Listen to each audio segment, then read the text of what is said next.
Selamat malam, di sini Angger Kito Wisnutomo dan beserta Renatus akan menjelaskan tentang magnetic particle inspection. Apa itu magnetic particle inspection? Jadi MPI itu adalah pengujian kecacatan pada permukaan benda yang diuji menggunakan prinsip dasar magnet yang dihasilkan dari arus listrik. Arus listrik ini dihasilkan dari alat bernama yoke yang berisi kumparan koil dan nantinya akan dialirkan aliran listrik yang akan menghasilkan medan magnet seperti di bawah ini. Terus jenis magnet apa sih yang digunakan? Eh, ada magnet permanen. Dibagi menjadi 5 yaitu magnet keramik or ferrit, magnet alinko, magnet samarium kobalt, dan magnet neodymium iron boron. Magnet keramik or ferrit yang pertama adalah yaitu magnet yang ditemukan pada aksesoris seperti kulkas dan mudah ditemukan di rumah tangga. Karena magnet ini memiliki bentuk yang kecil dan biasanya berwarna hitam dan memiliki kekuatan yang rendah. Kemudian ada magnet alinko. Magnet alinko ini ditemukan pada alat motor dan memiliki kekuatan yang sedang. Contohnya seperti kipas angin dan lain-lain. Kemudian magnet samarium kobalt. Magnet ini ditemukan pada alat elektronik seperti DVD, VCD, dan lain-lain dan memiliki relatif kuat. Yang terakhir adalah magnet neodymium iron boron. Magnet ini digunakan pada rumah sakit yang pada umumnya digunakan pada mesin MRI dan memiliki energi yang kuat.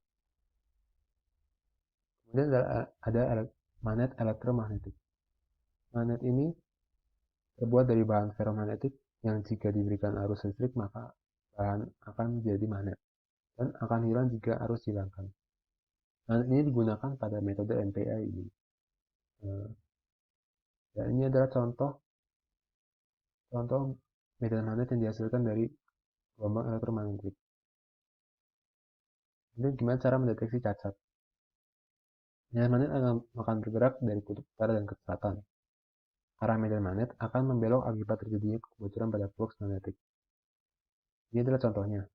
Benda yang diuji di sini akan dialirin medan magnet dari utara ke selatan medan magnetnya dan di dalamnya dari selatan ke utara. Jika ada crack di sini, maka medan magnet ini akan keluar dari benda tersebut. Sehingga gimana cara mendeteksi medan magnet yang keluar ini? Menggunakan magnetic particle. Partikel ini memiliki sifat menerima medan magnet sehingga jika ada medan magnet yang keluar, partikel ini akan mengarah ke flux di sini.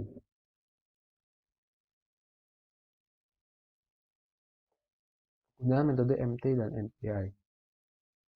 Untuk mendeteksi cacat diskontinuitas, las-lasan yang berada di permukaan dan di bawah permukaan dengan kedalaman kurang lebih 2 mm.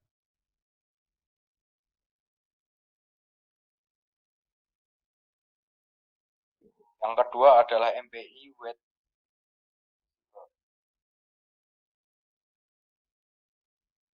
Yang kedua adalah MPI.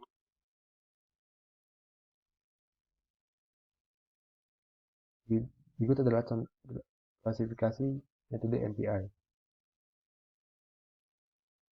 Klasifikasi metode MPI. Metode MPI diklasifikasikan menjadi 3, yaitu Magnetic Particle Inspection Dry Visible, Magnetic Particle Inspection Wet Visible, Magnetic Particle Inspection Fluorescent.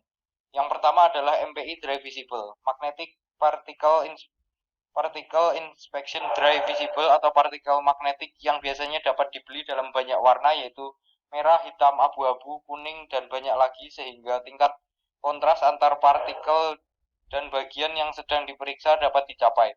Ukuran partikel magnetik juga sangat penting.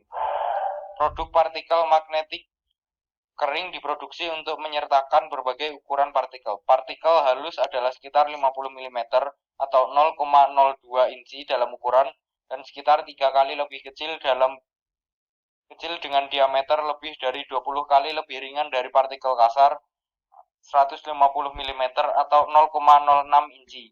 Ini membuat mereka lebih sensitif terhadap bidang kebocoran dari diskontinuitas yang sangat kecil. Salah satu keuntungan dari inspeksi partikel magnetik ini adalah memiliki beberapa metode evaluasi, yaitu indikasi cacat umumnya menyerupai cacat sebenarnya.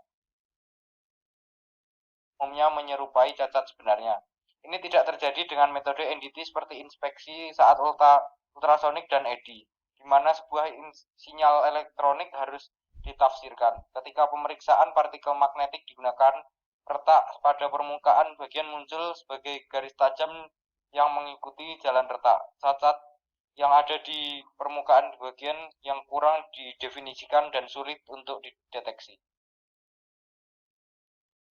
Yang kedua adalah MPI wet visible.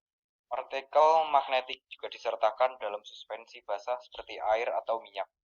Metode pengujian partikel magnetik basah umumnya lebih sensitif daripada kering, karena suspensi menyediakan partikel dengan mobilitas lebih banyak dan memungkinkan partikel yang lebih kecil untuk digunakan karena debu dan kepatuhan ke permukaan kontaminasi dikurangi atau dihilangkan. Metode basah juga membuatnya mudah untuk menerapkan partikel merata ke daerah yang relatif besar.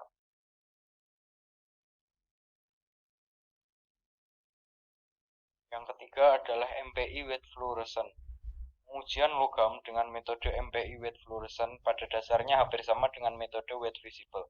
Hanya metode ini menggunakan serbuk magnet yang akan terlihat dengan sinar UV 20 lux dan backlight 1000 lux. Selanjutnya adalah keuntungan. 1. Dapat menguji material yang luas dan memiliki struktur yang kompleks dengan cepat. 2. Proses persiapan yang cepat, hanya perlu membersihkan bagian permukaan material yang akan diuji. 3. Mampu mendeteksi flaw pada permukaan. 4. Biaya yang murah.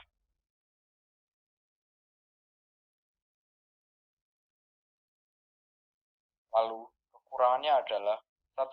Hanya dapat menguji material bersifat ferromagnetik. 2. Semakin besar material membutuhkan arus listrik yang besar juga. 3. Cat pada lapisan permukaan material dapat mempengaruhi hasil pengujian. 4. Benda yang diuji harus memiliki permukaan yang halus. 5. Medan magnet yang digunakan harus diatur dengan tepat agar kecacatan dapat diketahui.